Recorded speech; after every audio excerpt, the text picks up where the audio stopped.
மனம் இருந்தால் மட்டும் இந்த காணொலியை பகிருங்க. இந்த கதவு எப்படி இருக்குது பாருங்கள், ஆனால் உள்ளே இருக்கிற சாமி எப்படி இருக்கார் பாருங்க. வாங்க, இப்படி தான் பார்க்கணுன்னு நினைக்கிற சாமியை. அந்த வஸ்திரம் எவ்வளோ பெருசாக இருக்கோ அவ்வளோ பெருசு பார்த்திங்கன்னா சாமி உள்ளே இருக்கார்.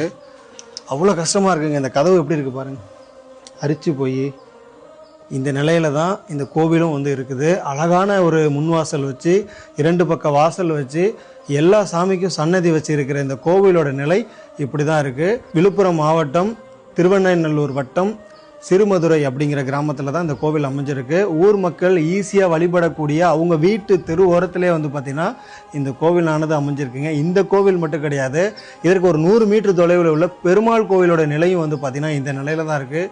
தயவு செஞ்சு கோவில் இல்லாத ஊர்களில் குடியிருக்க வேணாம்னு சொன்னாங்க. ஆனால் இப்படி குடியிருக்கிற ஒரு தெருவில் இருக்கிற இந்த கோவிலை இந்த நிலையில் வந்து நம்ம வச்சிருக்க கூடாதுங்கிற முழு எண்ணத்தோடு இந்த காணொலியை பகிர்றேன். தயவு செஞ்சு பார்க்குற ஒவ்வொருத்தரும் முழு மனதோடு அடுத்தவங்களுக்கு பகிருங்க. இப்படி ஊர் அறிய ஆரம்பிச்சிச்சுன்னா இந்த கோவிலோட நிலை மாறுங்கிறதுனால தான் இந்த காணொலியை வந்து நம்ம வந்து பகிர சொல்கிறோம். எந்த நிலையில் இருக்குது பாருங்கள் இந்த கோவிலோடைய ஒரு நிலைமை. ரொம்பவும் வந்து பார்த்திங்கன்னா ரொம்ப ஒரு மோசமான ஒரு நிலையில் தான் இருக்குது. ரொம்ப இயற்கை சூழ்ந்த ஒரு இடத்துலையும் கூட இந்த கோவில் வந்து அமைஞ்சிருக்கு. ஆனாலும் நிலை வந்து பார்த்திங்கன்னா ரொம்ப மோசமான நிலையில் இருக்கிறதுனால நீங்கள் பகிர்றது மூலமா இந்த காணொலி யார் கண்ணிலையாவது பட்டு இந்த கோவில் சீக்கிரம் மீண்டு வரும் அப்படிங்கிற எண்ணத்தோடு இந்த காணொலியை பதிவிடுறோம். நன்றி.